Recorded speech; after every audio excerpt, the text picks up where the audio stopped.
भूत का पछतावा मत करो, वर्तमान को संभालो, यही भविष्य की सफलता का राज है। गुड मॉर्निंग फ्रेंड्स, कैसे हो आप सब लोग। आज मैं फिर एक नए टॉपिक को लेके आप लोगों के समक्ष आई हूँ। मुझे उम्मीद है कि आज का जो विषय है जिस पे हम चर्चा करेंगे आप लोगों को ये पसंद आएगा। आज का जो हमारा टॉपिक है, आज हम संविधान पे बात करेंगे और सबसे पहले हमारे लिए ये जानना आवश्यक हो जाता है कि आखिरकार संविधान होता क्या है, संविधान क्या है या इसका महत्व क्या है।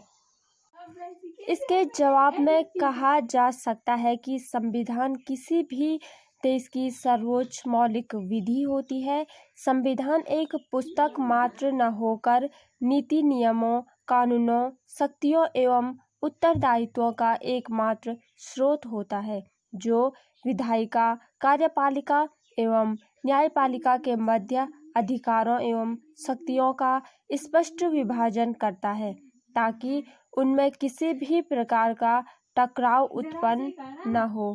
संविधान किसी राजनीतिक व्यवस्था के उस आधारभूत ढांचे का निर्धारण करता है जिसके अंतर्गत उसकी जनता शासित होती है। यह राज्य के लिए आवश्यक कार्यपालिका, न्यायपालिका एवं विधायिका जैसे महत्वपूर्ण अंगों की स्थापना करता है तथा उनकी शक्तियों एवं उत्तरदायित्वों की व्याख्या एवं सीमांकन भी करता है। इसके साथ ही संविधान उनके मध्य पारस्परिक एवं जनसाधारण के साथ संबंधों का नियमन करता है।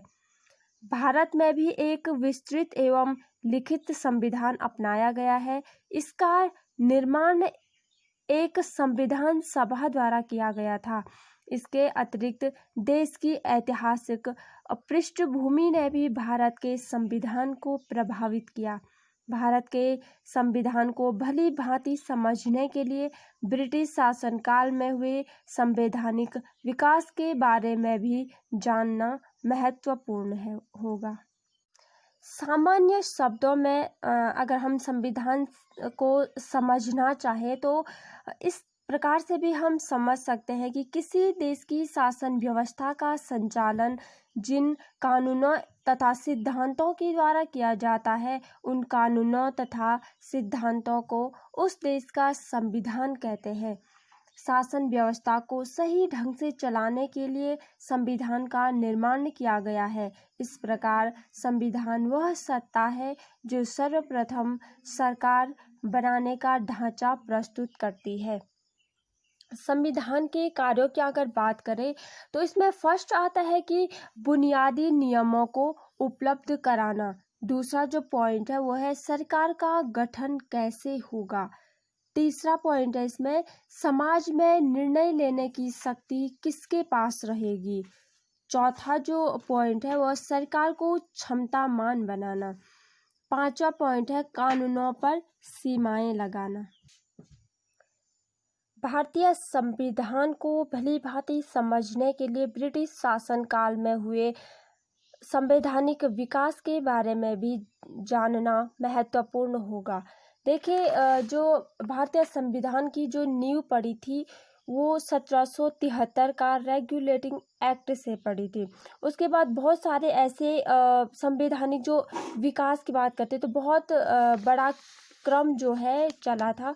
1784 का पिट्स इंडिया एक्ट, 1793 का चार्टर एक्ट, 1813 का चार्टर एक्ट, 1833 का चार्टर एक्ट, 1853 का चार्टर एक्ट, भारत शासन अधिनियम 1919, नेहरू समिति की रिपोर्ट 1928, भारत सरकार अधिनियम 1935। देखिए, इसको हम थोड़ा समझ लेते हैं कि भारत सरकार अधिनियम 1935 था। भारत में 1861 ईस्वी में आरंभ हुई संवैधानिक विकास की प्रक्रिया का अंतिम चरण 1935 ईस्वी का भारत सरकार अधिनियम था। यह कहा भी गया है कि 1935 के सुधार ब्रिटेन द्वारा भारत में अपना शासन कायम रखने और संतुलन बनाए रखने के प्रयत्न में किया गया सर्वाधिक धूर्ततापूर्ण एवं आखिरी प्रयत्न था। इसमें कुछ प्रावधान किए गए थे, जिसमें फर्स्ट है कि इस अधिनियम में प्रस्तावित संघ में सभी ब्रिटिश भारतीय प्रांतों, मुख्य आयुक्त के प्रांतों तथा सभी भारतीय प्रांतों का सम्मिलित होना अनिवार्य था, किंतु देशी रियासतों का सम्मिलित होना वैकल्पिक था।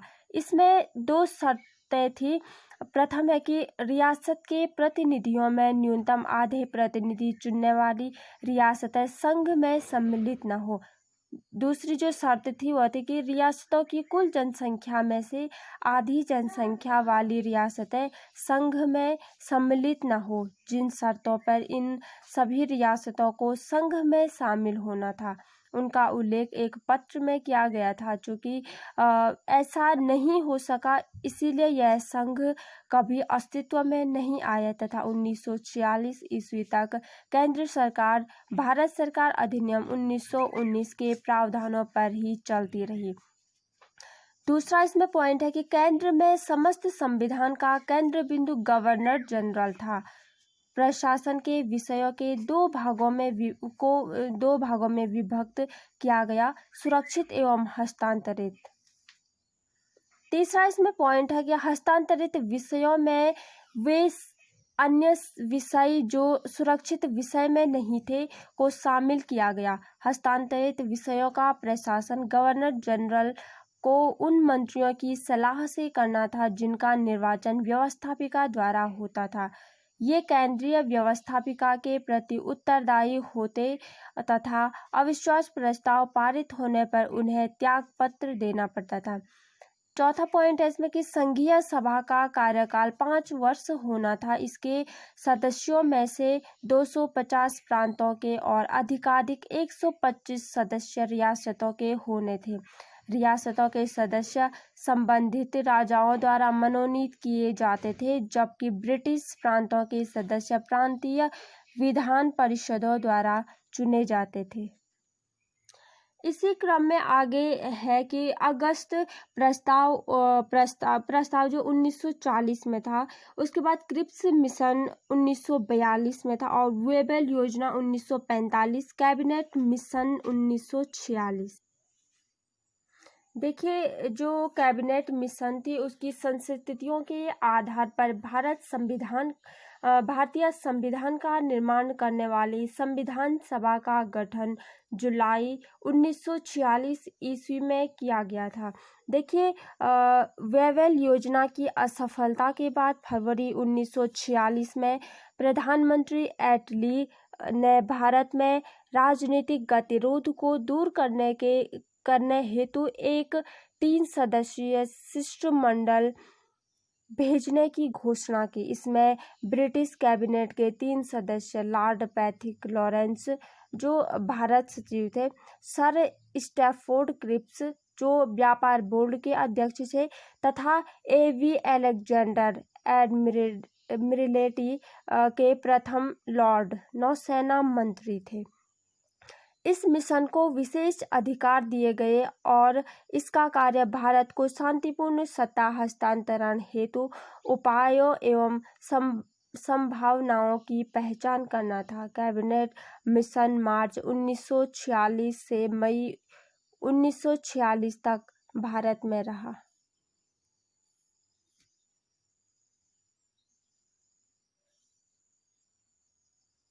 देखिए, संविधान सभा के लिए चुनाव 1946 में हुए। संविधान सभा के सदस्यों की कुल संख्या 389 निश्चित की गई थी। जब 1946 में संविधान सभा के लिए चुनाव हुए तब 296 सदस्य निर्वाचित हुए थे। हैदराबाद रियासत के सदस्य संविधान सभा में शामिल नहीं हुए थे।